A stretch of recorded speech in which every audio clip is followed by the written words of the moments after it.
Hello all and welcome back to my YouTube channel. आज की इस वीडियो में हम ऑटोडेस्क मोल्ड फ्लो सॉफ्टवेयर के अंदर फिलिंग एनालिसिस करना सीखेंगे। तो रिज़ल्ट आपके सामने आपको दिख रहा है। हम ये रिज़ल्ट रिप्रोड्यूस करने वाले हैं। मैं आपके सामने पूरा ट्यूटोरियल प्ले करूँगा कि कैसे कैसे हम सेटअप करते हैं अपने मॉडल को, ताकि हम फिलिंग एनालिसिस करके कुछ रिज़ल्ट आउटपुट ले सकें। और उन रिज़ल्ट को पढ़ना कैसे है, समझना कैसे है, हम ये इस ट्यूटोरियल में देखेंगे। आपको इस कोर्स में या इस ट्यूटोरियल में जो भी फाइल्स यूज़ हो रही हैं आपको डिस्क्रिप्शन बॉक्स में मिल जाएगी, अगर आप एक एनरोल स्टूडेंट हो तो इस वीडियो को शुरू करते हैं। हम इस वीडियो में फिलिंग फेज को सिमुलेट करने वाले हैं। इसमें हम फीड सिस्टम नहीं बनाने वाले, मैं सीधा एक गेट लोकेशन आपको बना के दिखाऊंगा और उससे हम फिलिंग एनालिसिस देखेंगे। फिलिंग फेज जो होता है इंजेक्शन मोल्डिंग में, वो एक बहुत इंपॉर्टेंट फेज है एक मोल्ड साइकिल के लिए, क्योंकि अगर पार्ट की फिलिंग में कोई प्रॉब्लम आती है तो पार्ट की क्वालिटी भी बेस्ट नहीं आती। तो शुरू करते हैं एनालिसिस। मोल्ड फ्लो में जो एनालिसिस होते हैं वो सारे प्रोजेक्ट के अंदर होते हैं, और प्रोजेक्ट के अंदर आप मल्टीपल एनालिसिस कर सकते हो, उसको बोलते हैं स्टडीज। हम फिलिंग एनालिसिस के लिए पहले एक प्रोजेक्ट बनाने वाले हैं। तो न्यू प्रोजेक्ट में जाते हैं और प्रोजेक्ट का नाम देंगे। मैं इसका नाम देता हूँ क्विक स्टार्ट फिलिंग, स्पेलिंग गलत है, फिलिंग एनालिसिस। ठीक है, और मैं इसको अपनी ही डायरेक्टरी में रख लेता हूँ जो मैंने बना रखी है अपने डेस्कटॉप पे। इस डायरेक्टरी के अंदर इस नाम से मेरा प्रोजेक्ट सेव होने वाला है। मैं ओके करता हूँ। नेक्स्ट स्टेप क्या रहेगा, इस होम पैनल पे ही आपको एक इंपोर्ट का ऑप्शन दिखेगा, तो मैं इंपोर्ट ऑप्शन चलाता हूँ और उसके बाद अपनी ट्यूटोरियल फाइल देखता हूँ मुझे जो यूज़ करनी है। तो जो मैं यूज़ करने वाला हूँ फाइल वो है mouse cover dot I P T extension है इसका। मोल्ड फ्लो रीड कर सकता है। मैं इसको डबल क्लिक करूँगा और ये मुझे प्रॉम्प्ट कर रहा है कि मेरे को किस तरीके का मैश से काम करना है। तो ये एक थिन वॉल्ड ऑब्जेक्ट है, तो थिन शेल पार्ट है, यानी कि पतली वॉल है इसकी। तो मैं इसके लिए डुअल डोमेन सेलेक्ट करने वाला हूँ। ओके करते हैं। ये इंपोर्ट हो रहा है अभी। डुअल डोमेन मैंने इसका मैश टाइप रखा है। ओके, इंपोर्ट हो गया। मैं जूम इन जूम आउट करके आपको रोटेट करके इस पार्ट को दिखा सकता हूँ। सेलेक्ट करूँगा तो आपको इसकी काउंटूर लाइंस भी दिखेंगी, और साइड पे क्लिक करूँगा तो ये डी सेलेक्ट हो जाएगा। ठीक है, अब हम क्या है, फिल प्रीव्यू के ऑप्शन को इन्वेस्टिगेट करेंगे कि कैसे फिलिंग होती है, और फिलिंग पैटर्न हम ऑब्जर्व कर सकते हैं डिफरेंट डिफरेंट गेट लोकेशन पे। इस होम टैब पे ही आपको मोल्डिंग प्रोसेस सेटअप का एक विंडो मिलेगा। इसके अंदर इंजेक्शन लोकेशन करके आपको एक कमांड मिलेगी। मैं उस पर जाता हूँ और रफली आइडिया से मैं यहाँ पे सिलेक्ट करता हूँ। अभी एग्जैक्ट लोकेशन इंपॉर्टेंट नहीं है, तो मैं यहाँ पे क्लिक करता हूँ और यहाँ पे आपको दिखेगा कि एक गेट की लोकेशन आ गई है ना, एक इंजेक्शन लोकेशन आ गई है। मैं लेफ्ट साइड में जो आपको टास्क पैनल दिख रहा है, इसके अंदर मैं सीधा फिल प्रीव्यू करूंगा। मैंने इसको कुछ भी इनपुट नहीं दिया है, सीधा फिल प्रीव्यू करूंगा। तो यहाँ पे फिल प्रीव्यू जनरेट हो रहा है और आपको दिखेगा कि कुछ ग्राफ भी जनरेट हुआ है। अब इस ग्राफ को पढ़ने के लिए मैं इसको विजुलाइज भी कर सकता हूँ। उसके लिए मैं रिजल्ट के अंदर जाऊँगा और प्ले का ऑप्शन क्लिक करूँगा। तो आप देख रहे हो यहाँ पे इंजेक्शन लोकेशन थी और कैसे मेरा मोल्ड भर रहा है, यानी कि इस पार्ट में फिलिंग हो रही है ना। शुरू से लेके एंड तक आपको ये फिल होके दिखाएगा। अब इसमें एक और चीज़ भी कर सकते हो।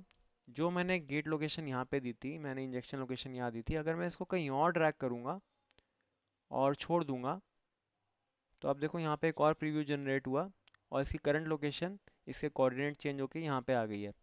अगर मैं यहाँ से प्ले करता हूँ तो आप यहाँ भी देख सकते हो कि इसने यहाँ से फिलिंग एनालिसिस शुरू कर दिया है। तो इसका मतलब आप एक इंजेक्शन लगा के इधर उधर रफली देख सकते हो, आइडिया लेने के लिए कि फिलिंग कैसे हो रही है। ये रफ है, हमने कुछ फाइनल नहीं किया है क्योंकि हमने कुछ भी सिलेक्शन नहीं किया था अभी मटेरियल का या प्रोसेस का। अब मैं क्या करता हूँ, इसको ना डिलीट कर देता हूँ, राइट क्लिक करके डिलीट कर देता हूँ और ये यहाँ से हट जाएगा। पहले इसको फिल प्रीव्यू को ऑफ करते हैं, फिर राइट क्लिक करके डिलीट करते हैं और ये हट गया। तो मैंने यहाँ पे एक लोकेशन लगाई थी इंजेक्शन की, उसके बाद यहाँ पे लगा दी और दोनों प्रीव्यू मेरे आ रहे हैं, हालांकि मैंने डिलीट कर दिया है। अब हम इसको थोड़ा फेयरली करते हैं। फेयरली करने के लिए मेरे को एक एग्जैक्ट व्यू चाहिए, जो व्यू आप यहाँ से सेलेक्ट कर सकते हो। तो मैं क्या करता हूँ, इसको बोलते हैं व्यू क्यूब। मैं यहाँ पे क्लिक करता हूँ और पार्ट मेरा कुछ ऐसे ओरिएंट हो गया है। अब मुझे क्या करना है, मुझे एक इंजेक्शन लोकेशन देनी है। मैं सेम जगह जाऊँगा जहाँ पे पहले गया था, होम के अंदर, मोल्डिंग प्रोसेस सेटअप के अंदर। यहाँ पे इंजेक्शन लोकेशन आया और मुझे एक इंजेक्शन लोकेशन बतानी है, तो मैं इसको ये दे देता हूँ। सेलेक्ट करते हैं और इंजेक्शन लोकेशन में इसको ये दे देता हूँ। तो आप देख रहे हो यहाँ से नोजल आ रही है, यहाँ से इसकी एंट्री हो रही है एक्चुअली, और यहाँ पे पार्टिंग होगी, और यहाँ से इसका फिलिंग स्टार्ट होगा। ये डायरेक्शन इंपॉर्टेंट है। अगर मैंने इस डायरेक्शन को राइट करके व्यू क्यूब से ना लिया होता, तो ये आपको जो कोन दिख रहा है ये कहीं और ओरिएंटेड दिख सकता था। ठीक है। अब मैं क्या करूँगा, राइट क्लिक करके इसको फिनिश सेट इंजेक्शन लोकेशन कर दूंगा। मैंने इंजेक्शन लोकेशन सेट कर दिया। अब एक बार प्रोसेस वेरीफाई कर लेंगे, यहाँ पे टैब में जाके इन थर्मोप्लास्टिक इंजेक्शन मोल्डिंग प्रोसेस हम कर रहे हैं, तो मैं यही सेलेक्ट करूँगा। अगर आपको देखना है तो आप और भी इसके अंदर एनालिसिस देख सकते हो, पर हमें अभी किस में इंटरेस्ट है, थर्मोप्लास्टिक इंजेक्शन मोल्डिंग में, तो मैं यही के यही सेलेक्ट कर देता हूँ। अब मैं जाऊँगा एनालिसिस के सीक्वेंस में कि मेरे को कौन कौन से एनालिसिस करने हैं। ये ट्यूटोरियल फिल का है, तो हम पहले फिल का ही एनालिसिस करने वाले हैं। ठीक है। तो इसको मैं कैंसिल कर देता हूँ, फिल ही सिलेक्टेड है। अब देंगे हम इसका मटेरियल। मटेरियल में गए और मैन्युफैक्चरिंग में अभी हम ट्रेनिंग मटेरियल इस्तेमाल कर रहे हैं, तो मैंने टी दबाया है और यहाँ पे ट्रेनिंग मटेरियल ढूंढेंगे, ये रहा। और ट्रेड नेम यही रखते हैं, चेंज नहीं करते। तो ट्रेनिंग एबीएस यूज़ हो रहा है, एक्रेलोनाइट्राइल ब्यूटाडीन स्टाइरिन, मैं इसी को रहने दूंगा। और ये हो गया ट्रेड नेम और ये हो गया हमारा मैन्युफैक्चरर। और मैं इसको ओके करता हूँ। वैसे इन्फॉर्मेशन आपको ये अपने क्लाइंट से मिल जाएगी, और आप मटेरियल ढूंढ सकते हो मैन्युफैक्चरर से और ट्रेड नेम से। अभी मैं इसको ओके करता हूँ।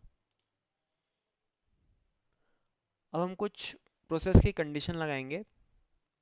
यहाँ पे जाके प्रोसेस सेटिंग के अंदर तो एक विजार्ड मेरे को खुलता हुआ दिख रहा है। ये एक इम्पॉर्टेंट विजार्ड है। अभी हम बेसिक कर रहे हैं, तो मैं ज़्यादा डेप्थ के अंदर नहीं जाऊँगा। मैंने एडवांस कोर्स में सब कुछ कवर किया हुआ है, तो अभी बस हमारा इंट्रोडक्शन चल रहा है। तो मैं क्या करूँगा, आपको दिखा दूँ कि इसमें मोस्ट इंपॉर्टेंट चीज़ कौन सी है। तो मैं एडवांस ऑप्शन में जाऊँगा, सॉल्वर पैरामीटर में जाऊँगा, सबसे लास्ट में आपको दिख रहा होगा। यहाँ पे मैं आपको एडिट में लेके जाता हूँ। आपको यहाँ पे वाइड वैरायटी ऑफ पैरामीटर्स दिखेंगे जो आप सेट कर सकते हो। ठीक है। जैसे मेश बाउंड्री क्या होनी चाहिए, लामिना क्या होना चाहिए, यानी कि शीट कितनी होनी चाहिए, ये आपको बाद में पता लगेगा क्या है। और ऐसे ही पैरेललाइजेशन, कि आपका जो प्रोसेस हो रहा है वो पैरेलली कितने जीपीयूज पे चल सकता है। कन्वर्जेंस, यानी कि आपका जो रिजल्ट आने वाला है वो किस तरह से कन्वर्ज करेगा। ज़्यादा जल्दी कन्वर्ज होना मतलब रिजल्ट जल्दी आ गया है। अभी के लिए कैंसिल करते हैं इसको भी और इसको भी। तो मैं इस विज़ार्ड से बाहर आ गया हूँ। कोई भी एनालिसिस शुरू करने से पहले मुझे उसका मैश चाहिए होता है। तो मैश डिस्क्रिटाइजेशन होता है, यानी कि सिंपल भाषा में बोला जाए तो आपका कैड मॉडल थोड़े छोटे छोटे डिवीजन में बढ़ जाता है, तो उसको बोलते हैं मैश। हमारा कंप्यूटर मैश रीड कर सकता है, हमारा मोलफ्लो सॉफ्टवेयर मैश रीड करेगा, वो कैड रीड नहीं करता। तो हम क्या करेंगे, इसका मैश बनाएंगे। अगर आप दूसरे सॉफ्टवेयर देखो जिनका काम स्पेशली मैश बनाना है, जैसे कि सिमलैब हो गया और एंसा हो गया और हाइपर मैश हो गया, बट मोल्ड फ्लो के बाद अपना भी एक प्री प्रोसेसिंग टूल है जिससे आप मैश जनरेट कर सकते हो। तो अभी हम वही करने जा रहे हैं। मैं मैश के टैब के अंदर जाऊंगा, यहाँ पे जाएंगे और जनरेट मैश के अंदर जाएंगे, तो एक पैनल खुलेगा यहाँ पे हमारे पास। मैं कैड के टैब में जाऊंगा और स्केल फैक्टर 2 कर देता हूँ। ये क्या किया है मैंने, अगर मैं इसको बड़ा कर रहा हूँ, अगर यहाँ पे क्वांटिटी बड़ी है, तो इसका मतलब आपका जो मैश होगा वो कोर्स होगा। कोर्स यानी कि फाइन नहीं है। अगर कोर्स होगा मतलब मेरा रिजल्ट जल्दी आएगा, एक्यूरेट नहीं आएगा बट जल्दी आएगा। हम ये अब अभी हम बस सीख रहे हैं, इसलिए मैंने कोर्स मैश किया है, तो ये कम टाइम लेगा और रिजल्ट इतना एक्यूरेट नहीं आएगा। पर अगर आप फाइन ट्यून करना चाहते हो या कोई रिजल्ट को वैलिडेट करना चाहते हो, तो मैं बोलूँगा कि इस क्वांटिटी को आप कम रखो। टाइम ज़्यादा लगेगा पर रिजल्ट आपका एक्यूरेट आएगा। तो ये सेटिंग मैंने यहाँ पे प्लेस कर दी है, अभी मैं यहाँ पे कुछ नहीं कर रहा। अब हम जाएंगे दोबारा होम पे और एनालाइज पे जाएंगे और रन अ फुल एनालिसिस आपका पहले से ही टिक्ड होगा, और मैं इसको ओके क्लिक कर देता हूँ। जैसे ओके क्लिक करूँगा हमारा एनालिसिस रन करना स्टार्ट हो जाएगा। मुझे यहाँ पे देखना है जो भी रिजल्ट आने वाला है। मैं इसको ओके करता हूँ। ज़्यादा टाइम नहीं लेगा, बड़ा एनालिसिस नहीं है, और टास्क में सब कुछ आ जाएगा। तो एनालिसिस हो रहा है। ये देखो यहाँ पे लिखा हुआ है चेकिंग और शेड्यूल। तब तक मैं आपको यहाँ के बारे में कुछ बता देता हूँ। ये लॉग विंडो है। जैसे ही मैं इसको क्लिक करूँगा यहाँ पे लॉग विंडो खुलेगी। यहाँ पे मैश का लॉग आ रहा है कि मैश कितना बन गया, यहाँ पे परसेंटेज आ रही है। यहाँ पे एनालिसिस का लॉग आएगा और यहाँ पे फिल का लॉग आएगा। तो हम वेट करते हैं, ज़्यादा टाइम नहीं लेने वाला ये। सो एनालिसिस कंप्लीट हो गया है और मुझे एक विंडो आ रही है। मैं इसको ओके करता हूँ और यहाँ पे आप देखेंगे कि ये बता रहा है कि पूरे एनालिसिस में टाइम कितना लगा। 1 मिनट लगा है। और अब मैं आपको कुछ और चीज़ें दिखाता हूँ। जैसे कि मेश लॉग तो आप समझ ही गए हो कि ये मेश कितनी देर में बना, 100% मेश। उसके बाद ये आपका एक एनालिसिस लॉग है। मैं थोड़ा आपको इसका इंट्रोडक्शन दे देता हूँ। तो हो क्या रहा है कि अगर मैं आपको कुछ ये पैरामीटर दिखाऊं, तो ये वैसे तो कुछ सेल्फ एक्सप्लेनेटरी हैं और अभी हम सबको डिस्कस नहीं करेंगे, पर इसमें से कुछ पैरामीटर मैं आपको दिखाना चाहूँगा जो आप इस पॉइंट पे समझ सकते हो। उसके लिए मैं थोड़ा नीचे आता हूँ और एक टेबल ढूंढ रहा हूँ मैं, ये वाली। ये टाइम इन सेकेंड्स आ रहा है। जब से मैंने फिलिंग शुरू करी तो इतने सेकंड पे कितना वॉल्यूम भर गया था, यानी कि 4%, 0.05 सेकंड पे 4% वॉल्यूम भर चुका था और प्रेशर इतना था। ऐसे करते करते आप देखोगे 2 सेकंड पे 18%, फिर 3 सेकंड पे 27%, एंड 0.8 सेकंड में 68%। ऐसे करते करते जब तक पूरा 100 नहीं हो गया तब तक का डेटा दिया हुआ है, क्योंकि हम फिल एनालिसिस कर रहे हैं। तो ये फिलिंग के लिए बता रहा है। साइड में एक और कॉलम था प्रेशर का, तो टाइम, कितना टाइम लगा उस वॉल्यूम को भरने में, और उस टाइम उसका प्रेशर क्या था। क्लैम्प फोर्स आप समझते हो, क्लैंपिंग जो मोल्ड को पकड़ के रखती है फोर्स, वो क्या फोर्स होगी। ठीक है। और यहाँ पे देखते हैं ये ज़रूरी चीज़ है, स्टेटस। स्टेटस में आपको अभी वी लिखा आ रहा है। वी है यहाँ पे वेलोसिटी। और नीचे आते आते देखो यहाँ पे अराउंड 96, जब आपका प्रेशर अराउंड 75 मेगा पास्कल है यहाँ पे, तो वेलोसिटी से प्रेशर हो गया। इसको बोलते हैं वेलोसिटी प्रेशर स्विच ओवर। यानी कि वी चला आ रहा था, जो आपका प्लास्टिक है वो वेलोसिटी की वजह से भर रहा था, पर एक पॉइंट पे क्या हुआ कि वो प्रेशर की वजह से भर रहा है। तो ये वो पॉइंट है यहाँ पे। ये एक इम्पॉर्टेंट पॉइंट है, इसके बारे में हम आगे और बहुत करने वाले हैं। तो यहाँ पे वेलोसिटी था, यहाँ से प्रेशर के लिए हो गया। अब यहाँ पे पूरा प्रेशर से ही भरा है और लास्ट में जाके ये पूरा फिल हो गया है। हम इसके बारे में आगे और भी बात करने वाले हैं। सो अभी मैं आपको फिल का रिजल्ट दिखाता हूँ। स्टडी पैनल में आके लेफ्ट साइड स्टडी टास्क में आके मैं अगर फिल टाइम पे क्लिक करता हूँ तो मुझे एक रिजल्ट दिख रहा है। इस विंडो को बड़ा करने के लिए मैं लॉक को दोबारा दबाऊंगा तो ये छुप जाएगा। ठीक है।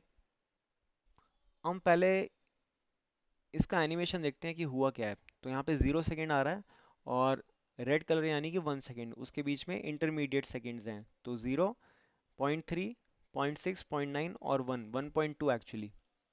तो मैं प्ले करता हूँ। प्ले कैसे करेंगे, रिजल्ट में जाके यहाँ पे प्ले का ऑप्शन है। तो यहाँ से फिलिंग स्टार्ट हो रही है। यहाँ से 0 सेकेंड था, धीरे धीरे करके आगे जाके बढ़ रहा है और यहाँ पे आके ये पूरा फिल हो गया है।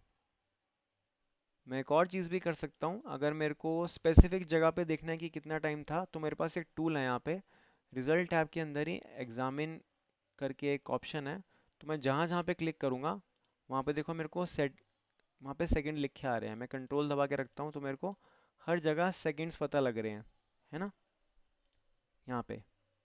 और आपको कलर से भी एक्चुअली पता लग ही रहा होगा। नेक्स्ट मैं आपको pressure at VP switch over, ये वही प्रेशर है जब वेलोसिटी से प्रेशर पे स्विच करना पड़ गया था मोल्ड को भरने के लिए, ये मैं दिखाता हूँ आपको। और यहाँ पे एक हमने खास बात ऑब्जर्व करी।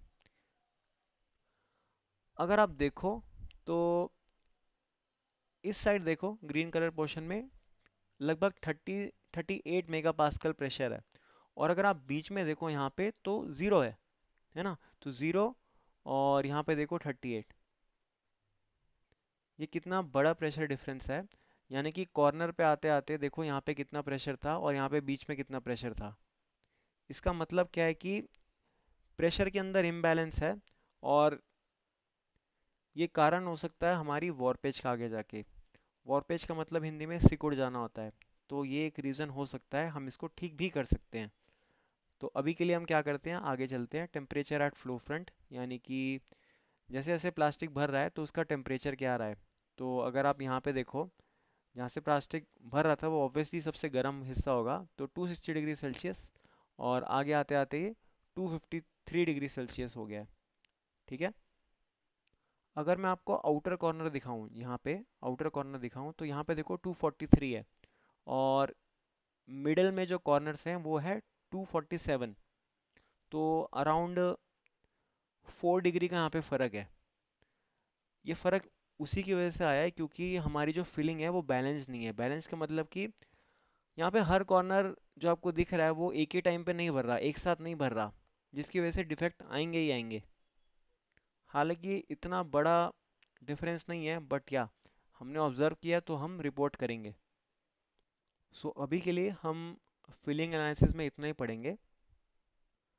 अगर आपको एडवांस में जानना है तो मैंने एक फुल फ्लेज कोड डिज़ाइन किया है जिसके अंदर हम हर पैरामीटर की बात करेंगे जो यहाँ पे मौजूद है। और इससे पहले भी अगर कोई प्री रिक्विजिट हमें चाहिए तो वो भी मैंने उसके अंदर पढ़ा है। आगे जाके हम और एडवांस चीज़ों को डिस्कस करने वाले हैं। सो थैंक यू, और मिलते हैं नेक्स्ट वीडियो में।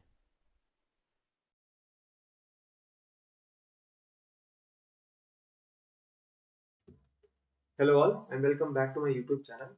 आज की इस वीडियो में हम पैकिंग एनालिसिस करने वाले हैं।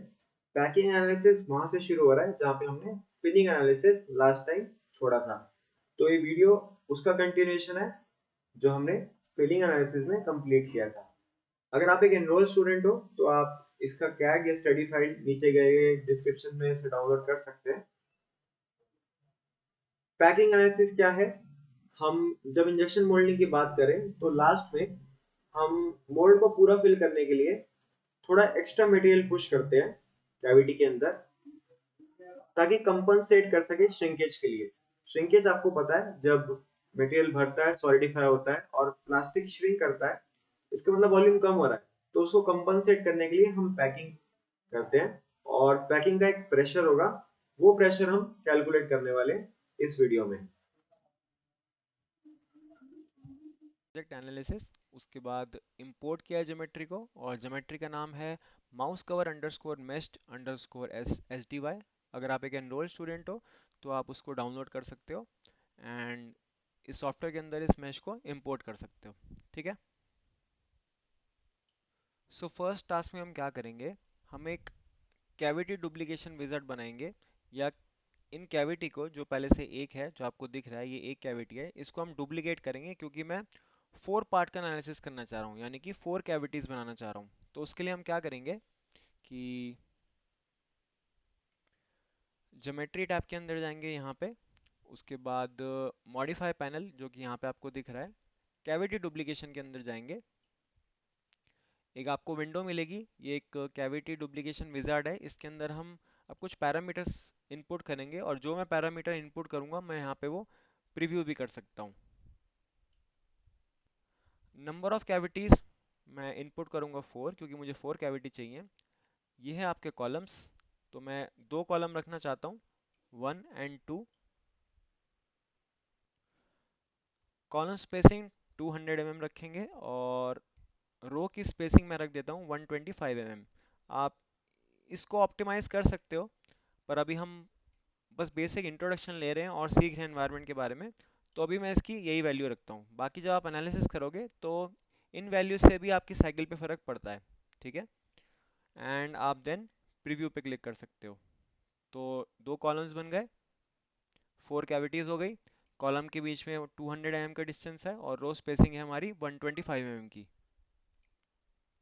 अब मैं क्या करूँगा, फिनिश पे क्लिक करूँगा, एंड मुझे 4 कैविटीज़ नज़र आएंगी प्रोसेसिंग के बाद। बेस्ड ऑन योर स्पेसिफिकेशन ये उतना ही टाइम लेगा जितना आपका पीसी रैम ऑफर कर सकता है। सो मेरे पास 4 कैविटी मुझे दिख रही हैं, और अगर आप यहाँ पे जूम करके देखो तो इंजेक्शन लोकेशन पहले से डिफाइंड है यहाँ पे। अगर मैं जूम करके दिखाऊँ आपको तो यहाँ पे आप देख सकते हो कि इंजेक्शन लोकेशन है। सेम इंजेक्शन लोकेशन जो मैंने डुप्लीकेशन किया है वहाँ पे भी होगा, लेफ्ट एंड राइट। ठीक है, आगे बढ़ते हैं। हमारा नेक्स्ट स्टेप होने वाला है, हम रनर सिस्टम बनाएंगे। कैसे बनाएंगे? रनर सिस्टम विजार्ड के थ्रू। क्योंकि हम क्या चाहते हैं स्टडी में कि हमारी जो ये कैविटी प्लेस्ड है, 4 कैविटी प्लेस्ड है, वो एक बैलेंस्ड रनर सिस्टम बने। बैलेंस यानी कि सारे कंपोनेंट मैं चाहता हूँ एक ही टाइम पे एक साथ फिल हों, क्योंकि हम उससे काफ़ी डिफेक्ट्स मिनिमाइज कर सकते हैं। उसके लिए हम क्या करेंगे, हम ज्योमेट्री टैब में वापस आएंगे और क्रिएट पैनल जो कि आपको यहाँ पे दिख रहा होगा, इसके अंदर हम रनर सिस्टम पे क्लिक करेंगे।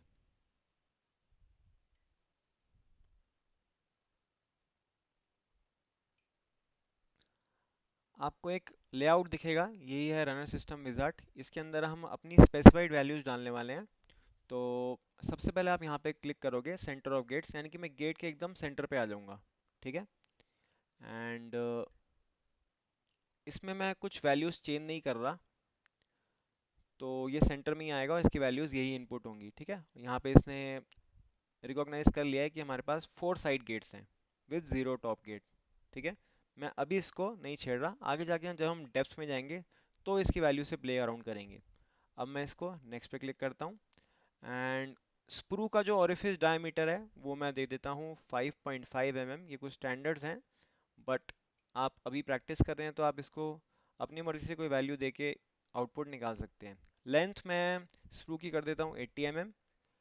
इंक्लूडेड एंगल, जो एंगल बीच में बनता है वो मैं 1.5 डिग्री करूँगा। अब रनर के सेक्शन में आते हैं। रनर के सेक्शन में आके मैं 6 mm डायमीटर करने वाला हूँ रनर का। एंड मैं ट्रेपेजॉइडल पे नहीं क्लिक करूँगा, मुझे ट्रेपेजॉइडल रनर नहीं चाहिए। उसके बाद हम नेक्स्ट पे क्लिक करेंगे। अब साइड गेट्स पे आ रहे हैं। साइड गेट्स के पैरामीटर हमें डालने हैं, और ऑरिफिस मैं कर दूंगा 2 mm। यहाँ पे इंक्लूडेड एंगल 0 रहेगा। ठीक है, आगे आते आते एकदम 0 एंगल हो जाएगा, यानी कि एक पॉइंट बन गया मेरे लिए। एंड और कुछ हम इनपुट कर सकते हैं, हाँ, 1 mm की लेंथ। लेंथ हम ज़्यादा नहीं रखने रनर की, आई मीन गेट की, छोटी लेंथ रखेंगे तो 1 mm इसके लिए ठीक रहेगा। अब मैं फिनिश पे क्लिक करता हूँ और थोड़ा वेट करके ऑब्जर्व करेंगे कि क्या हमारे लिए रनर सिस्टम मोल्ड फ्लो बना के दे रहा है।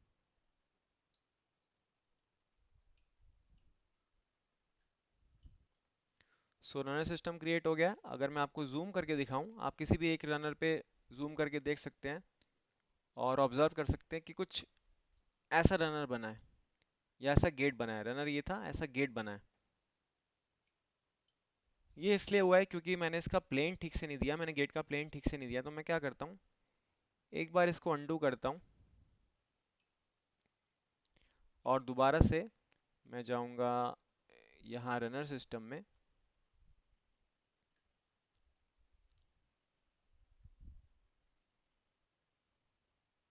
सबसे पहले सेंटर ऑफ गेट्स पे क्लिक करेंगे सेंटर में आने के लिए, एंड देन मुझे गेट प्लेन डिफाइन करना था।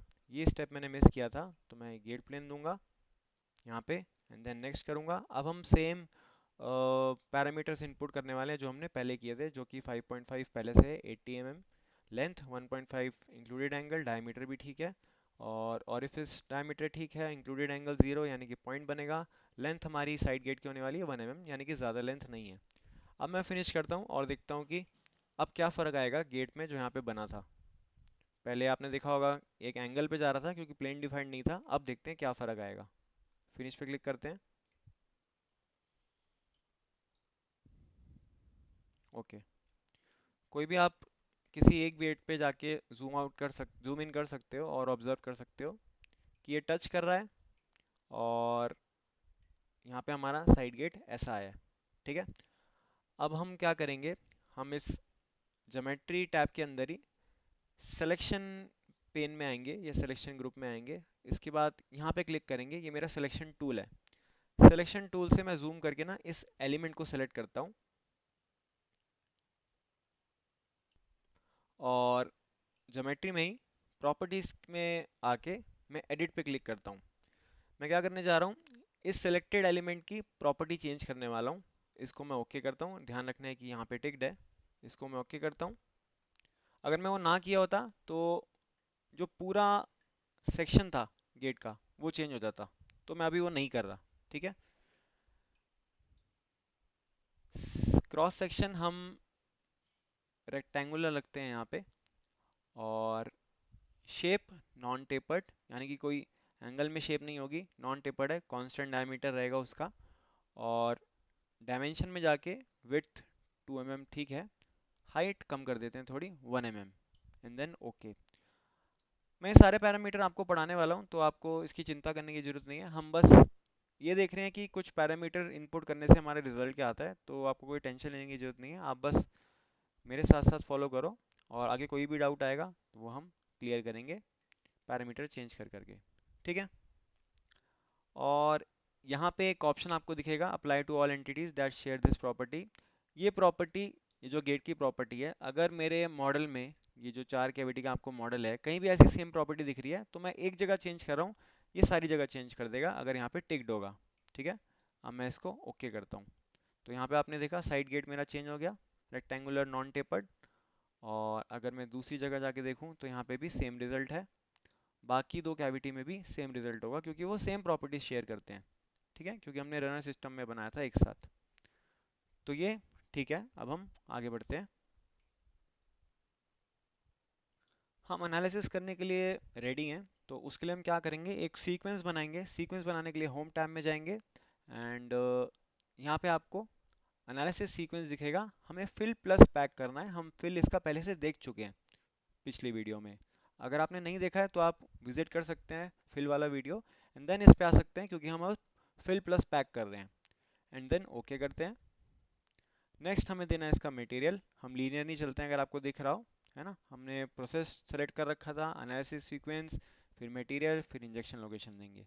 लोकेशन हमारे पास पहले से बनी हुई है, तो हम सीधा प्रोसेस सेटिंग देंगे। मैं क्या कर रहा हूँ, मैन्युफैक्चरर में एक इजी सा मैन्युफैक्चरर देख रहा हूँ मैं। General shrinkage, generic shrinkage, characterized material, and यहाँ पे ट्रीटमेंट जेनरिक एबीएस दे रहे हैं। हमारे पास कोई स्पेसिफिक मटेरियल नहीं है, तो ये इनपुट मुझे ठीक लग रहा है, और ओके करता हूँ मैं। अब इसका मटेरियल सिलेक्शन भी हो चुका है।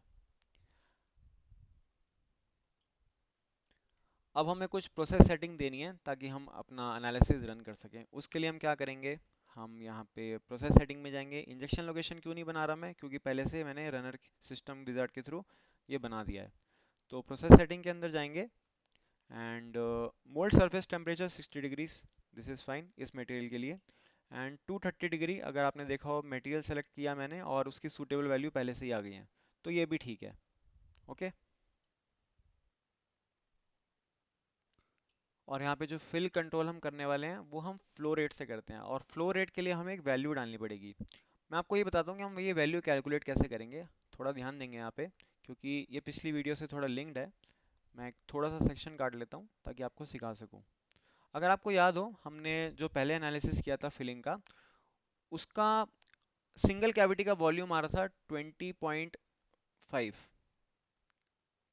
कुछ और भी था आगे डेसिमल, बट मुझे इतना याद है 20.5 सेंटीमीटर क्यूब इसका वॉल्यूम आ रहा था। तो ये हो गया वॉल्यूम, जिसको मैं वी से डिनोट कर रहा हूँ। और उस एक को भरने में कितना टाइम लगा था, अराउंड 1.3 सेकेंड लगा था। ठीक है। And this is centimetre cube. अब क्या है कि जब हमें फ्लो रेट निकालना है, तो फ्लो रेट का जो फॉर्मूला है, मैं इसको क्यू से डिनोट कर रहा हूँ, वॉल्यूम अपॉन टाइम। इसका मतलब 20.5 डिवाइडेड बाय 1.3, जो कि अराउंड आपको 63 पॉइंट समथिंग मिलेगा, इसलिए मैं 63 ही रख रहा हूँ। इसकी यूनिट होगी सेंटीमीटर क्यूब पर सेकेंड। इसका मतलब क्या है कि इतना वॉल्यूम आपके प्लास्टिक का 1 सेकेंड में फ्लो कर रहा है। ठीक है, तो इसकी वैल्यू कितनी है, 63। बट ये 63 कैसे आएगी, आप जब ये डिवाइड करोगे ना तो आपको ये 63 वैल्यू नहीं मिलेगी। मैं आपको करके भी दिखाता हूँ। 20.5 डिवाइडेड बाय 1.3, ये 15.7 आया, पर आपको याद होगा कि हम एक की बात नहीं कर रहे हैं, आप चार की बात कर रहे हैं। हमने चार कैविटी का टूल बनाया ना, तो मैं इनटू फोन करता हूँ, तो 63 वैल्यू हमारी आ गई है, तो 63 ही हमने लिया है। ठीक है, ये एक का था और ये मैंने फोर का निकाल लिया, तो 63 इनपुट करने वाला हूँ मैं। वापस चलते हैं एनालिसिस पे। यहाँ पे हमने 63 इनपुट कर दिया,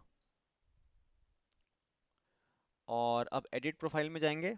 मैं प्रोफाइल क्या रखने वाला हूँ, 0 to 80% एंड 10 to 80%। इसके बारे में हम और बात करेंगे आगे जाके। अभी के लिए मैं यही प्रोफाइल रखने वाला हूँ, ठीक है। 0 सेकेंड पे 80% feeling pressure and then 10 second पे 80% ही रहेगा। मैं इसको ओके करता हूँ, और इससे बाहर आने के लिए इसको दोबारा ओके करता हूँ। मैंने प्रोसेस सेटिंग बना दी है। अब मैं एनालिसिस करने के लिए रेडी हूँ।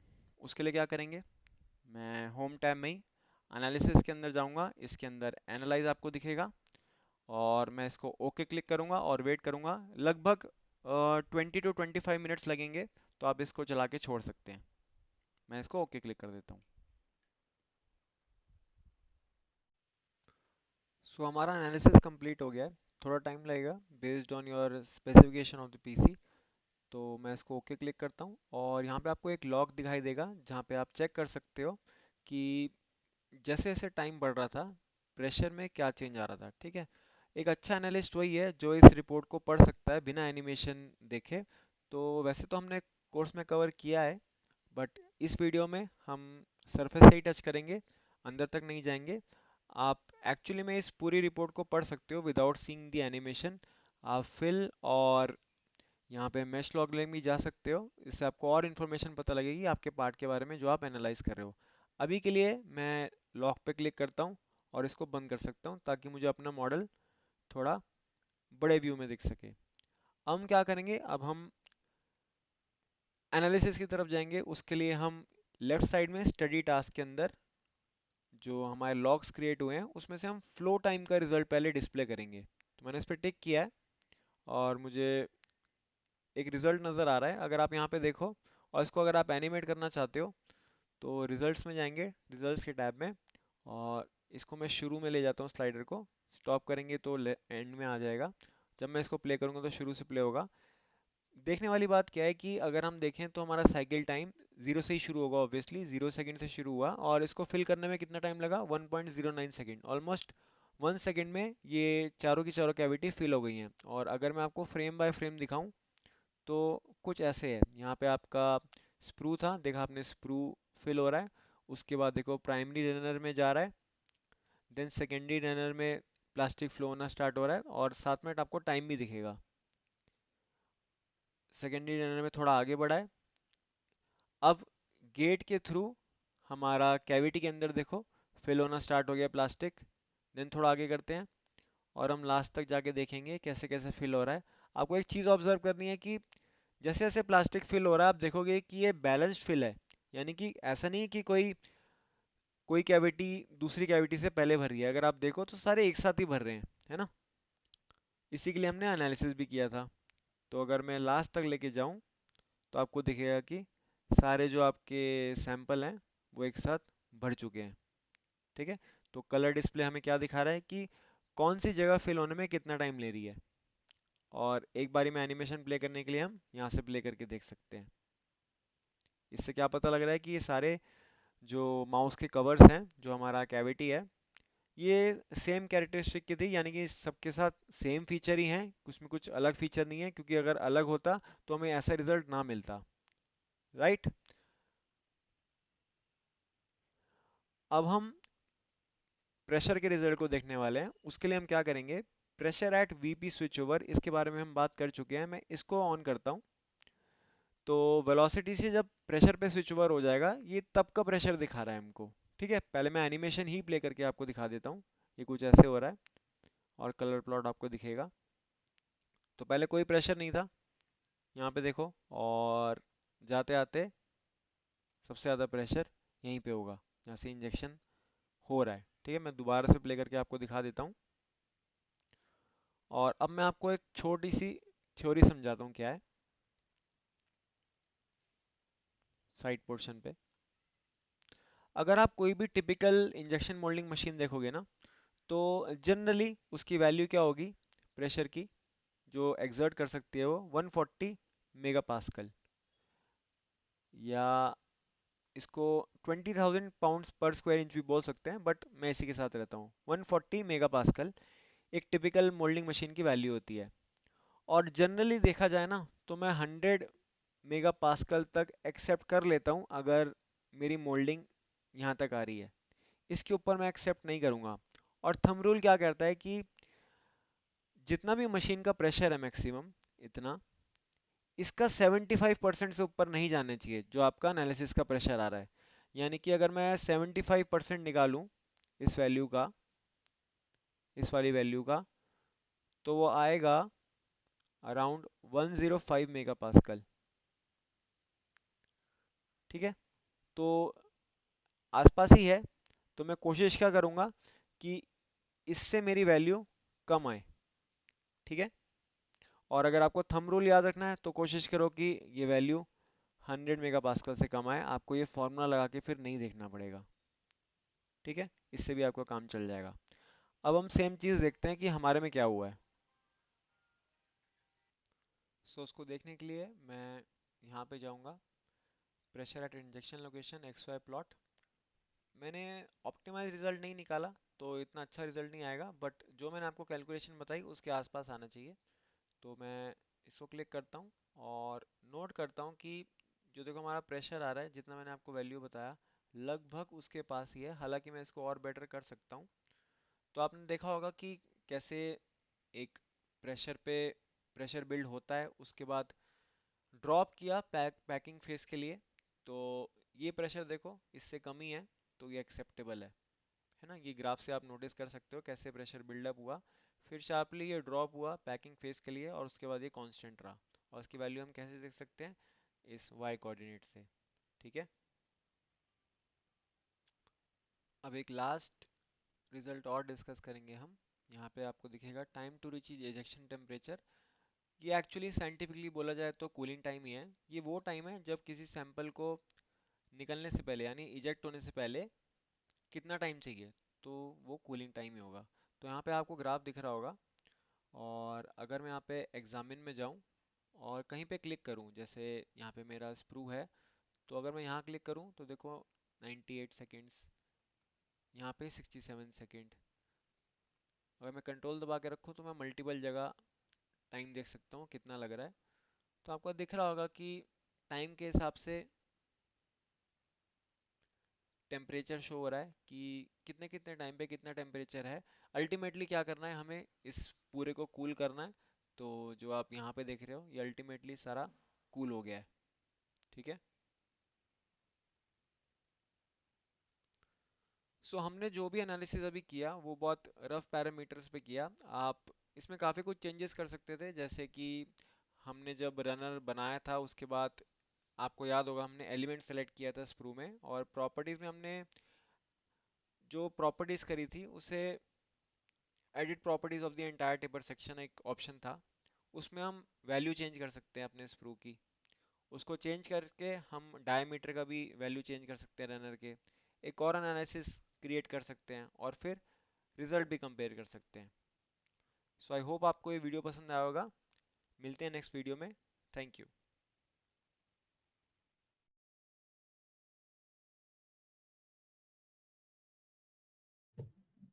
Hello all and welcome back to my YouTube channel. आज की इस वीडियो में हम कूलिंग एनालिसिस करने वाले हैं। कूलिंग एनालिसिस के अंदर हम जो टाइप यूज करने वाले हैं वो होगा बीईएम यानी कि बाउंड्री एलिमेंट मेथड। इसके अलावा एक और मेथड होता है फाइनाइट एलिमेंट मेथड जो वॉल्यूम कंसीडर करता है, बट बाउंड्री एलिमेंट मेथड जो कि नाम से ही पता लग रहा है ये बाउंड्री पे काम करेगा। तो इस एनालिसिस के लिए कोई भी अगर आप पार्ट को मेश करके उसका फिल पैक कर चुके हो जो कि हमने पिछली वीडियो में किया, ये उसी का कंटिन्यूशन है, तो आप कूलिंग एनालिसिस इस वीडियो को देख के कर सकते हो। तो जहां से हमने अपना पैकिंग एनालिसिस छोड़ा था वहीं से वीडियो कंटिन्यू हो रहा है।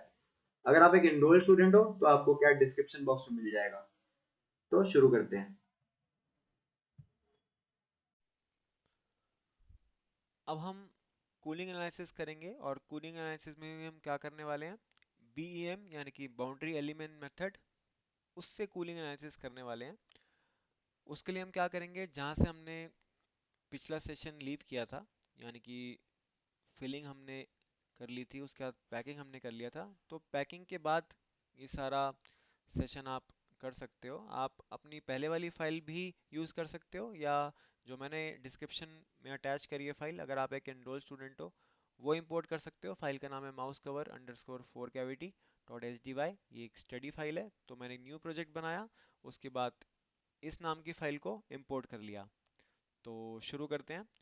हम क्या करेंगे, होम पे ही हम ज्योमेट्री टैब में जाएंगे, उसके अंदर हमें एक कूलिंग सर्किट बनाना है, जो कि यहाँ पे हमें दिख रहा है। एक लेआउट आएगा हमारे पास, एक विजार्ड आएगा, उसके अंदर हम कुछ वैल्यूज इनपुट करने वाले हैं। तो चैनल का जो डायमीटर है, जो मेरा कूलिंग चैनल है उसका डायमीटर है, वो मैं 10 mm या 8 mm भी रख सकता हूँ। जनरली 10 mm ही लोग रखते हैं, अगर आपने टूल रूम में देखा होगा। तो 8 या 10 से हमारा काम हो जाता है, बेस्ड ऑन योर मोल्ड और आपका ये कैविटी कितना बड़ा है जो आप फिल करने वाले हो। तो मैं अभी इसको 10 करता हूँ, और जो अपना सैंपल है उससे 25 mm की दूरी पे करने वाला हूँ, तो ये वैल्यू ठीक है। ठीक है। और पार्ट के साथ हमारी अलाइनमेंट कैसे हो रही है, एक्स डायरेक्शन में, इसलिए मैंने यहाँ पे एक्स सेलेक्ट कर रखा है। नेक्स्ट करते हैं। नंबर ऑफ चैनल्स, यानी कि कितने चैनल होंगे जिसके अंदर से मेरा कूलेंट फ्लो होने वाला है, इसको मैं 6 करता हूँ। और चैनल टू चैनल के बीच में डिस्टेंस कितना है, इसको मैं थोड़ा बढ़ा देता हूँ, 35 mm करता हूँ। और जो मेरा पार्ट है उससे बाहर कितना डिस्टेंस होना चाहिए, इसको मैं 50 mm कर देता हूँ, ज़्यादा की जरूरत नहीं है। जब आप ये सब वैल्यू इनपुट कर लोगे, आप इसको प्रीव्यू कर सकते हो, और आपको यहाँ पे सारी वैल्यू नज़र आ रही हैं। आपको प्रीव्यू में दिखेगा, आपने इनपुट यहाँ पे करी है, 6 mm का डायमीटर है, और चैनल के बीच का डिस्टेंस है 35, और ये कितना डिस्टेंस होगा, 50 mm। ये आप नाप भी सकते हो। अब मैं फिनिश पे क्लिक करता हूँ, तो मेरा कूलिंग चैनल क्रिएट हो गया, आपको यहाँ पे दिख रहा होगा, और मेरा रनर सिस्टम इसके बीच में है। राइट। अब जो हीट ट्रांसफर है हमारा, हीट ट्रांसफर को आप अगर सिमुलेट करना चाहते हो, तो बेस्ट क्या रहता है कि आप बता दो कि मोल्ड कितना डिफाइंड है, आपका मोल्ड कितना बड़ा होने वाला है।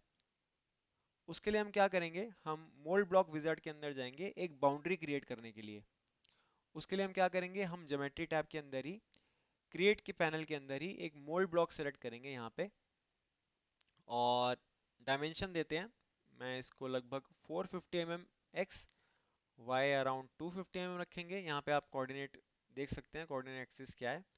और z लगते हैं थोड़ा छोटा, 150 mm। एंड देन फिनिश करते हैं।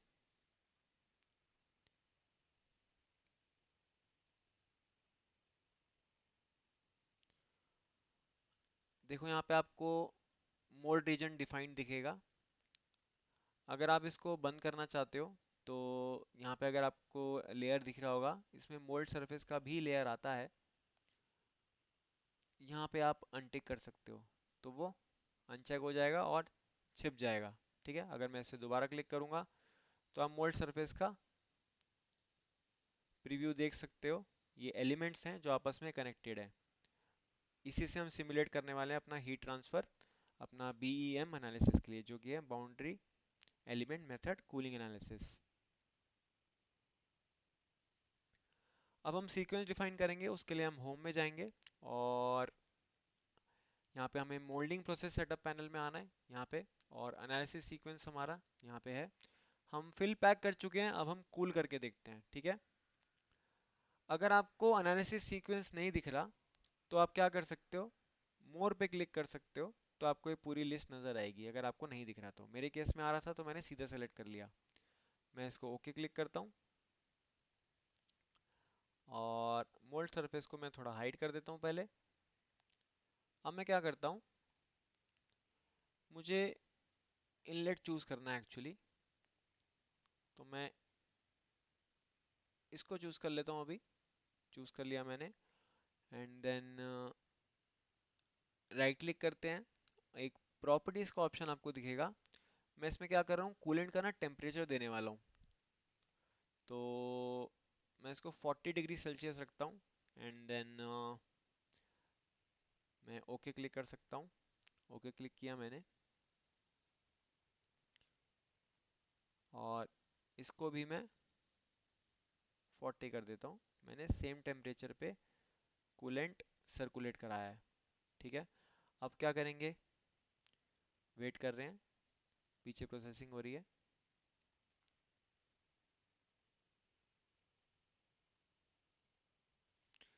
ये होने के बाद हम प्रोसेस सेटिंग के अंदर जाएंगे और मेक श्योर करना है कि आपका जो मेल्ट टेम्परेचर है ना, वो 230 डिग्री सेल्सियस है। ये इसके लिए वैलिड है। एंड मोल्ड ओपनिंग टाइम मैं 5 सेकेंड रखता हूँ, ये मोल्ड के ओपन होने का टाइम है, तो 5 second is fine.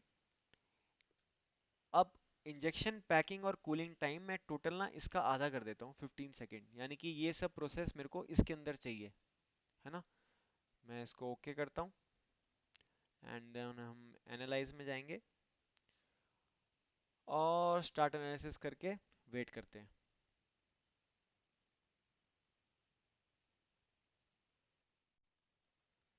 So analysis complete हो गया है, मैं यहाँ पे ओके पे क्लिक करूँगा।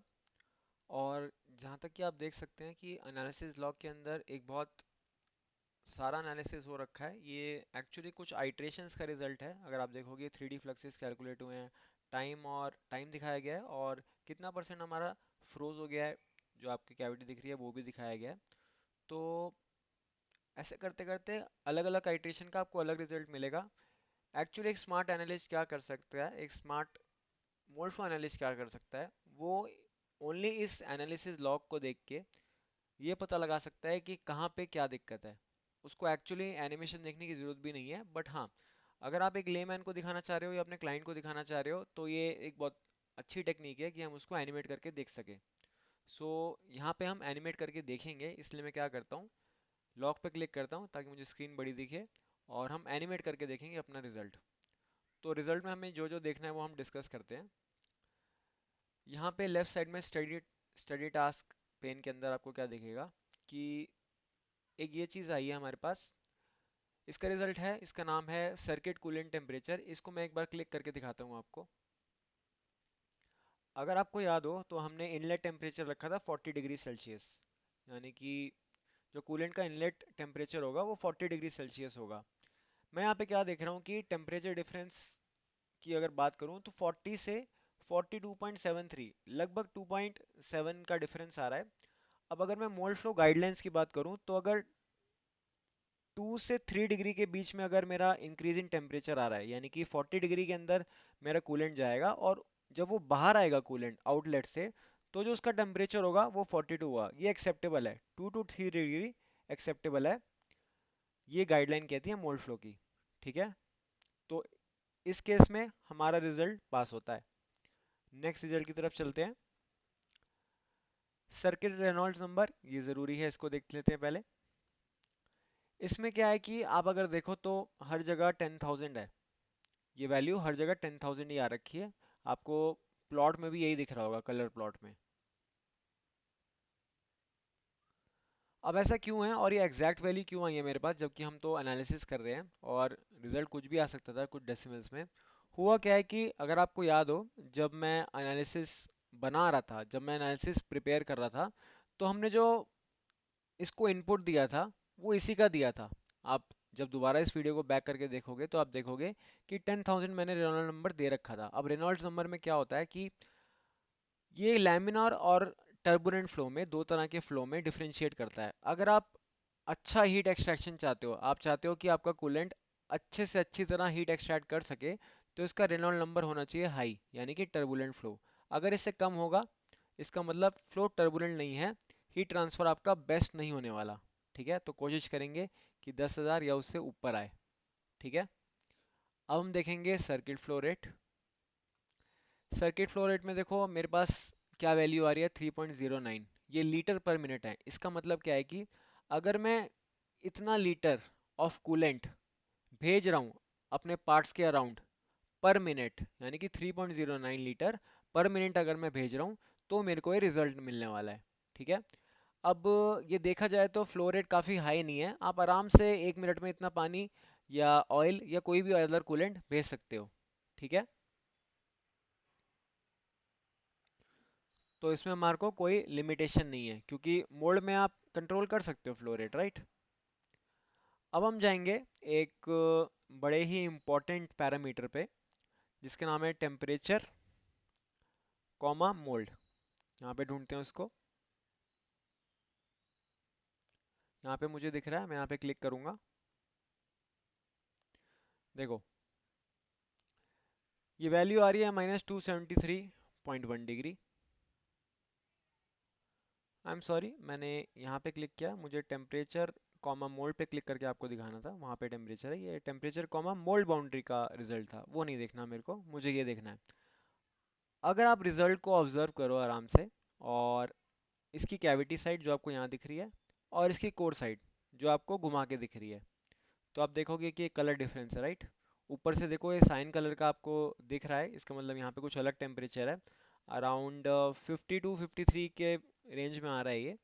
और अगर मैं आपको नीचे दिखाऊं, तो थोड़ा टेम्परेचर ज़्यादा है, 64 डिग्री आ रहा है ना। अराउंड 10 डिग्री का फ़र्क है कोर और कैविटी के टेम्परेचर के बीच में, है ना। जबकि हमने देखो क्या कर रखा है, सेम कूलिंग ऊपर और सेम कूलिंग नीचे भी कर रखी है।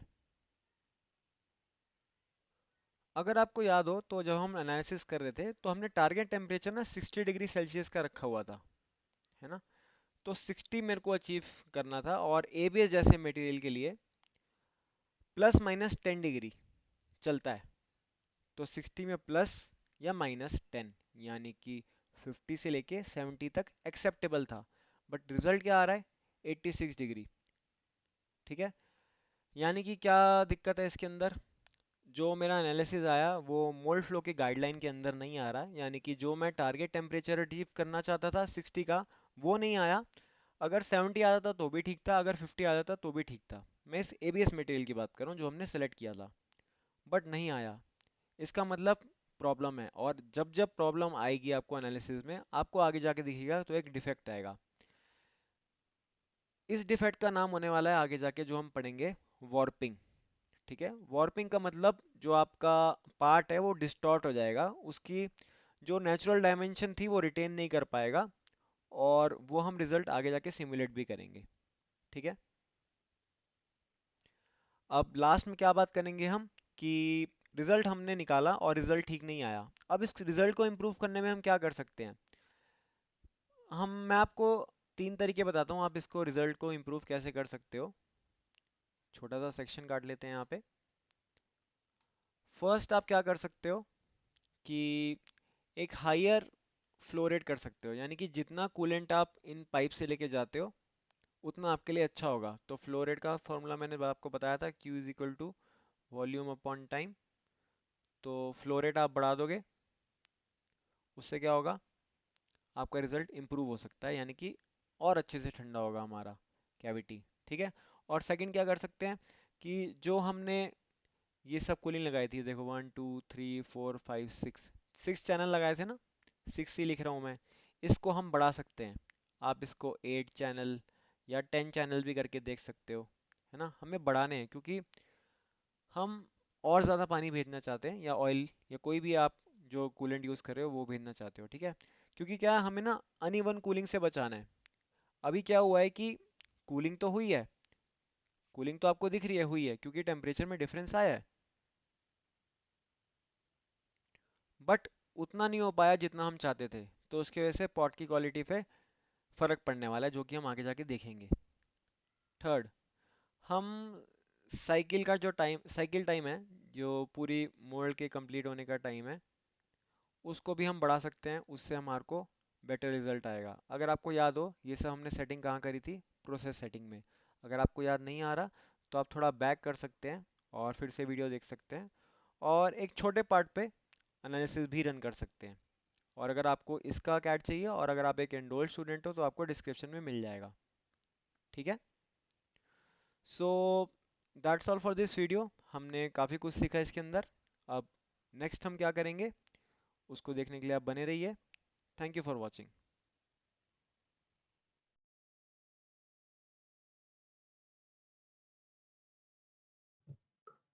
Hello all and welcome back to my YouTube channel.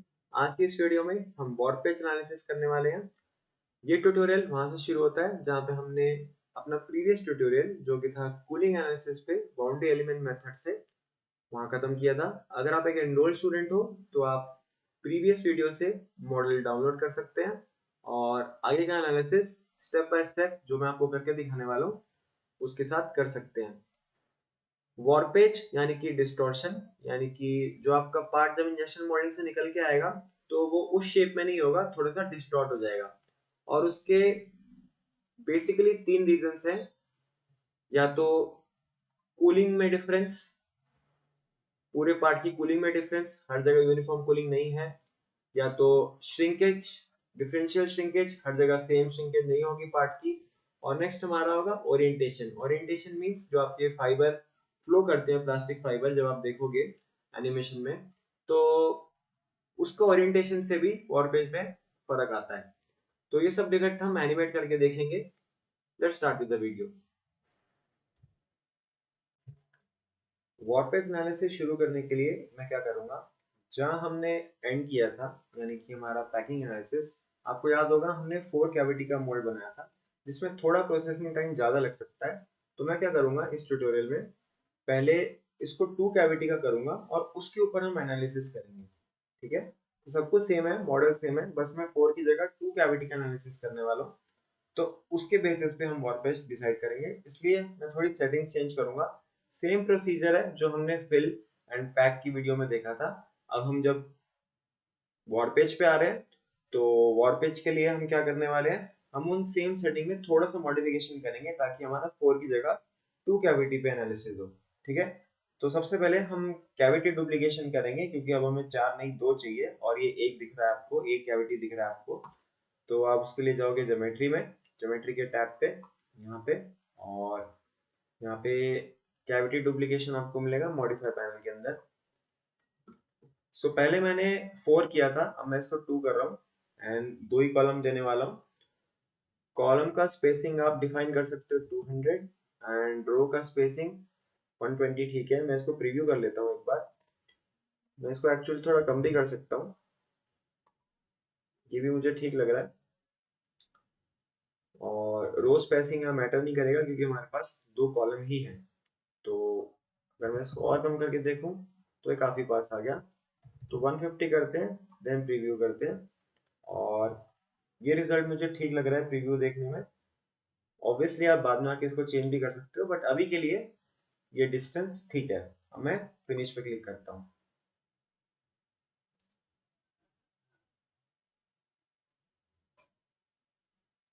जैसे ही हमने फिनिश पे क्लिक किया आपको 2 कैविटी नजर आएंगी, पहले 4 थी अब 2 हो गई है। ठीक है, आप क्या करेंगे, हम रनर सिस्टम बनाने वाले हैं। वो कैसे बनाएंगे, रनर सिस्टम विजार्ड के अंदर जाके, तो ज्योमेट्री टैब में ही हम क्रिएट पैनल के अंदर रनर सिस्टम पे क्लिक करेंगे। अभी प्रोसेसिंग चल रही है।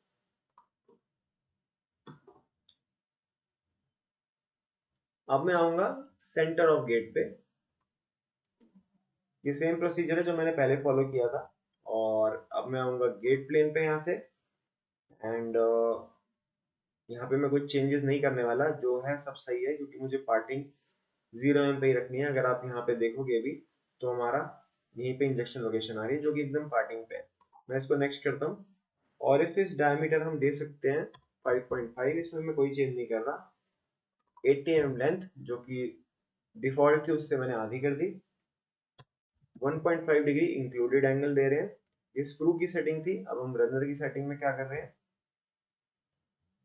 6 mm का मैं डायर रखना चाहता हूँ रनर का। और यहाँ पे टिक नहीं करूंगा, मुझे ट्रेपेजॉइडल नहीं चाहिए।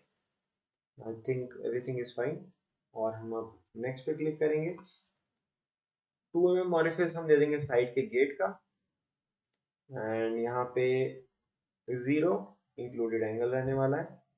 लेंथ हम कम करेंगे 1 mm, ज्यादा फ्लैट एरिया नहीं चाहिए हमें। एंड देन फिनिश पे क्लिक कर देंगे।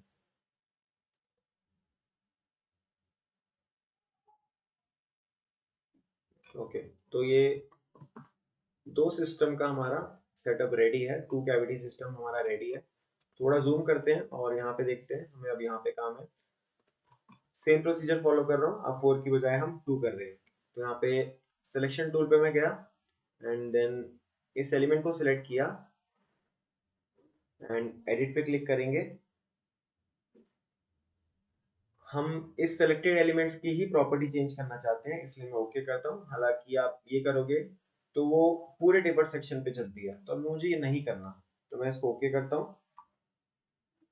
क्रॉस सेक्शन हम रेक्टेंगुलर रखेंगे यहाँ पे। शेप नॉन टेपर्ड होगी, यानी कि कोई एंगल नहीं होगा। डायमेंशंस एडिट कर लेते हैं। विड्थ 2 mm ठीक है, और हाइट को कम करते हैं 1 mm, ओके करते हैं। और ये जो मैं चीज कर रहा हूँ वो सारी एंटिटी पे अप्लाई होगी, इसलिए यहाँ पे ठीक है। अब मैं इसको ओके करता हूँ। यहाँ पे जो चेंज हुआ सेम चेंज मेरे को दूसरी साइड नहीं करना पड़ेगा, ऑटोमेटिकली हो जाएगा, राइट। यहाँ पे देख सकते हैं हम सेम चेंज यहाँ पे भी हो गया है। ओके करके हमने विंडो को क्लोज भी कर दिया है। अब हमें क्या करना है, हमें होम में जाके यहाँ से एनालिसिस सीक्वेंस यहाँ पे देना है। मैं क्या करने वाला हूँ, फिल पैक वॉक, इसलिए मैं इसको सेलेक्ट कर रहा हूँ एंड देन इसको ओके क्लिक करते हैं। अब मैं सिलेक्शन ऑफ मटेरियल करूंगा। इस केस में मैं जेनरिक एबीएस सेलेक्ट कर रहा हूँ। जैसे ही मैंने सेलेक्ट किया तो मैन्युफैक्चरर ये हो गया और ट्रेड नेम इसका पहले से आ गया, क्योंकि पहले भी मैं ये यूज कर चुका हूँ। ठीक है, अब मैं ओके क्लिक करूंगा। अब हमें कूलिंग सर्किट बनाना है, कूलिंग लाइंस बनानी है। उसके लिए हम क्या करेंगे, हम ज्योमेट्री टैब के अंदर जाएंगे और यहाँ पे मेरे को कूलिंग सर्किट का ऑप्शन दिख रहा है। मैं कूलिंग चैनल का डायमीटर 10 mm रखने वाला हूँ और डिस्टेंस पार्ट से कितना रखने वाला हूँ, 25 mm। तो ये ठीक है। और जो मेरी ओरिएंटेशन होगी वो एक्स में होगी। यहाँ पे आपको कोऑर्डिनेट सिस्टम भी दिख रहा है, तो दिस इज फाइन। मैं इसको नेक्स्ट करता हूँ। एंड नंबर ऑफ चैनल मैं इसको 2 ही रखता हूँ, क्योंकि हमारा पार्ट 4 की जगह 2 हो गया है। और distance between channel 30 mm is fine. आप इसको बढ़ा घटा भी सकते हो, ये एक्चुअली पैरामीटर है जिसको आप चेंज करके कुछ और रिजल्ट भी ऑब्टेन कर सकते हो। और डिस्टेंस बियॉन्ड पार्ट, यानी कि पार्ट से बाहर कितना लाइन जानी चाहिए, इसको मैं कम कर लेता हूँ 50 और प्रीव्यू करता हूँ, तो ये मेरे को रिजल्ट ठीक लग रहा है। अब मैं इसको फिनिश पे करता हूँ क्लिक। कूलिंग लाइंस क्रिएट हो गई हैं। यहाँ पे देखो इनलेट आ रहा है 2, और यहाँ पे मेरी कूलिंग लाइंस है, कोर के लिए अलग, कैविटी के लिए अलग। ठीक है, नेक्स्ट हमें मोल्ड की बाउंड्री डिफाइन करनी है, ताकि हीट एक्सट्रैक्शन की कैलकुलेशन अच्छे से हो। तो ज्योमेट्री टैब के अंदर हम तब जाते हैं जब हमें कुछ क्रिएट करना होता है। तो अभी भी हमें कुछ क्रिएट करना है, तो मैं मोल्ड ब्लॉक सेलेक्ट करता हूँ एंड कुछ डायमेंशन इनपुट करते हैं हम। एक्स डायरेक्शन 450 ही रहेगी। वाई डायरेक्शन अगर आपको याद हो, पहले हमने 250 लिया था, बट अब हाफ हो गया है, तो 125, क्योंकि अब 2 कैविटी ही है। एंड जेड में हम 150 mm करेंगे। आप इसको मेजर भी कर सकते हो। एंड फिनिश पे क्लिक करेंगे। हमारी एक मोल्ड सरफेस बनते हुए आपको नजर आएगी, जो एलिमेंट से क्रिएटेड होगी। यहाँ पे आपको दिख रही है। यहाँ पे अगर आपको इसको हाइड करना है तो आप वो भी कर सकते हो एक्चुअली। मैं क्या करता हूँ, मुझे डिस्टेंस थोड़ा ज्यादा लग रहा है, इसको ऑप्टिमाइज कर लेते हैं थोड़ा सा यहीं पे। तो मैं डायमेंशन में कुछ चेंज लाता हूँ, ठीक है। 450 हमने जो रखा था पहले, एक्स ठीक है, बट इसको मैं 390 करूंगा तो ये बहुत पास आ जाएगा जितना मुझे चाहिए। एंड 125, क्योंकि एग्जैक्टली हाफ कर रहे हैं। एंड 150 mm ये जेड के लिए। आप देखते हैं मुझे वो ये डिस्टेंस कम करना था और ये डिस्टेंस कम करना था। ठीक है, तो ये मुझे ठीक लग रहा है। एक्स्ट्रा स्पेस देने की जरूरत नहीं थी, तो दिस इज फाइन। अगर आपको हाइड करना है तो आप मोल्ड सरफेस के अनटिक करेंगे यहाँ पे लेयर को, तो ये हाइड हो जाएगा। क्लिक करेंगे तो वापस आएगा। अभी मैं हाइड कर लेता हूँ क्योंकि मुझे इसका भी काम नहीं है। अब हम एनालिसिस सीक्वेंस में, होम में एनालिसिस सीक्वेंस में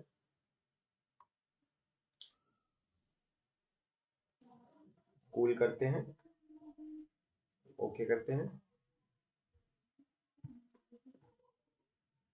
और हमें अब इनलेट टेम्परेचर देने हैं। इसको राइट क्लिक करके प्रॉपर्टीज 40, ओके। इसमें भी यहाँ पे 40 डिग्री सेल्सियस पे कूलेंट आ रहा है, देन ओके। आई थिंक हमने सब कर दिया है। प्रोसेस सेटिंग के अंदर वेल टेम्परेचर 230 डिग्री सेल्सियस, ठीक है। मोल्ड ओपनिंग टाइम, मोल्ड के ओपन होने का टाइम 5 सेकेंड, और इसको मैं कम करूँगा, 15 सेकेंड करते हैं, मैंने बस आधा किया है। इंजेक्शन पैकिंग और कूलिंग टाइम 15 सेकेंड में कंप्लीट करना चाहता हूँ मैं, एंड देन ओके करेंगे और स्टार्ट एनालिसिस करेंगे यहाँ पे जाके, और ओके करके वेट करेंगे। मेरा एनालिसिस कंप्लीट हो गया कूलिंग का। कूलिंग में कुछ चेंजेस नहीं है एक्चुअली, जो हमने पहले 4 कैविटी के लिए किया था, आप सेम रिजल्ट देख सकते हो कूलिंग के लेफ्ट साइड में स्टडी टास्क के अंदर जब आपके लॉग रिजल्ट आ जाएंगे। मैं क्या कर रहा हूँ, मैं अब वॉर पेज की तरफ बढ़ रहा हूँ, तो मैं एनालिसिस सीक्वेंस अब चेंज करता हूँ, मैं फिल पैक वॉक करता हूँ, एंड देन इसको मैं ओके करता हूँ। एक्चुअली ये भी कर सकता हूँ, इससे मुझे और बेटर रिजल्ट मिलेगा, तो मैं ये भी कर सकता हूँ। तो जब हमने कूलिंग कर ही लिया है तो हम फुल फिल पैक वॉक ही कर लेते हैं, ओके करते हैं। अब कुछ पैरामीटर हम चेंज करने वाले हैं, अगर जरूरत पड़े तो मटेरियल देख लेते हैं। Generic ABS, this is fine, हमें इससे कोई प्रॉब्लम नहीं है। और जो हमारा प्रोसेस सेटिंग है 230 और mould opening 5 second, this is fine. 15 degree Celsius, I am sorry 15 second इसका इंजेक्शन पैकिंग और कूलिंग टाइम है, इसमें भी मुझे कोई प्रॉब्लम नहीं है। नेक्स्ट करते हैं, अगर और कोई हमें सेटिंग चेंज करनी है तो।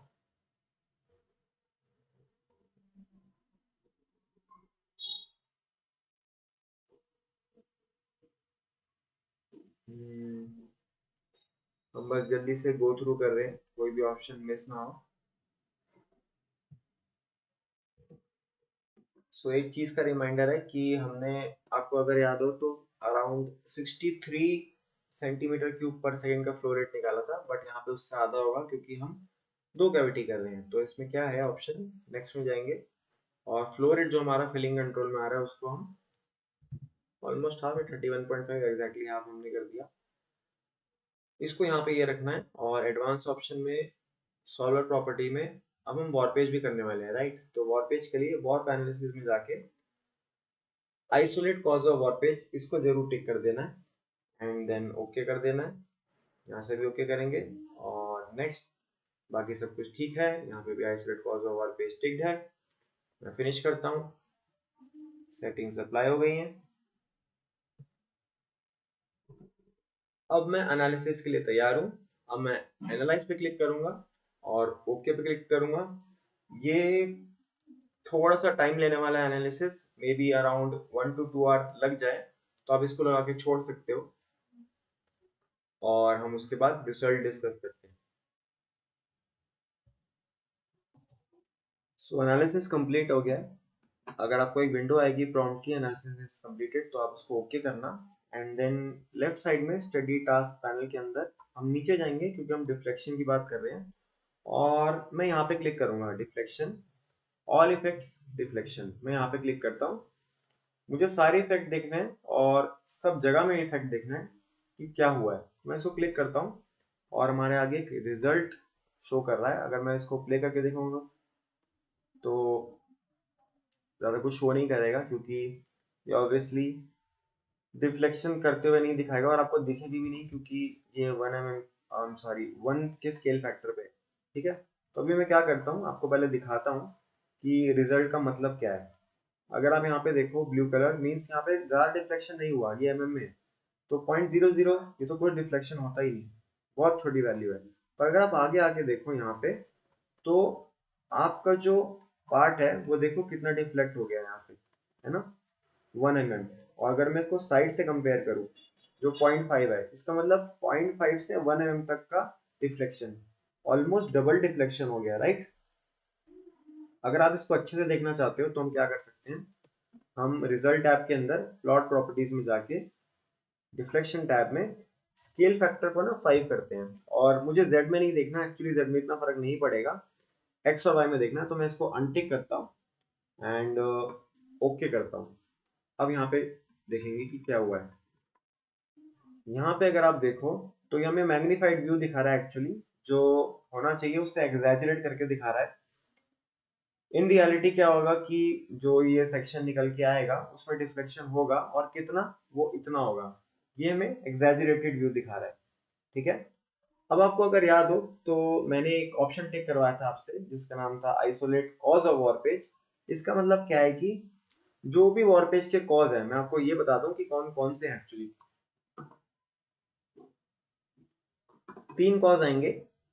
फर्स्ट, आपका डिफरेंशियल कूलिंग, मैं डीएफ से उसको लिख देता हूँ, यानी कि कूलिंग के अंदर जो डिफरेंस आ रहा है उसकी वजह से ही वॉरपेज आती है।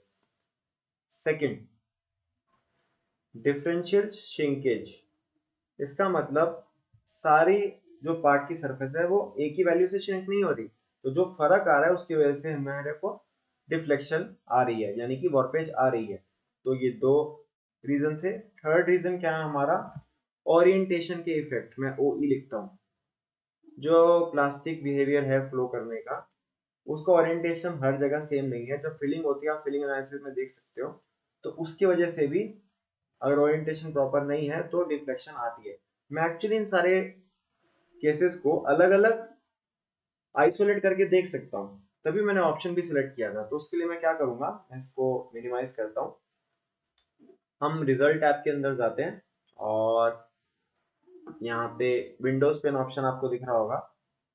विंडोज पेन ऑप्शन में हम स्प्लिट करने वाले हैं एक्चुअली हमारी जो स्टडी है, ताकि हम उसको एक एक करके एनालाइज कर सकें। मैं क्या करता हूँ, इसको स्प्लिट करता हूँ।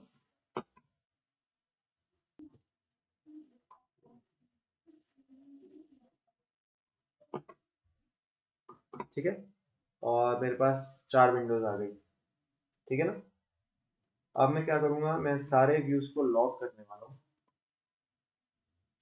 यहाँ पे आपको लॉक ऑल व्यूज का ऑप्शन दिख रहा होगा, मैंने सारे व्यूज को लॉक कर लिया। एंड पर विंडो में मैं अलग अलग रिजल्ट देखना चाहता हूँ, तो ये ऑल डिफ्लेक्शन आ गया।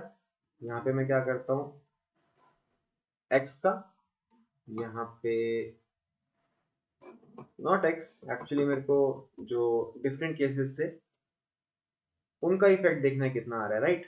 तो मैं क्या करने वाला हूँ, डिफ्लेक्शन देखने वाला हूँ। एक मैंने यहाँ पे ऑल इफेक्ट डिफ्लेक्शन किया, जो कि सारे डिफ्लेक्शन के रीजन जो हैं जो मैंने आपको बताया उनसे मिलके आ रहा है।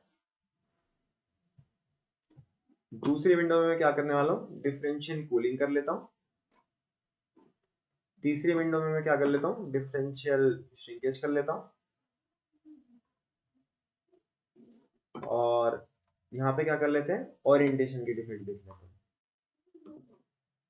तो अगर मैं समराइज करके आपको दिखाऊं, तो यहाँ पे टोटल जो डिफ्लेक्शन आपको दिख रहा है वो आ रहा है। यहाँ पे कूलिंग की वजह से डिफ्लेक्शन आ रहा है, यहाँ पे श्रिंकेज की वजह से डिफ्लेक्शन आ रहा है, और यहाँ पे ओरिएंटेशन की वजह से डिफ्लेक्शन आ रहा है।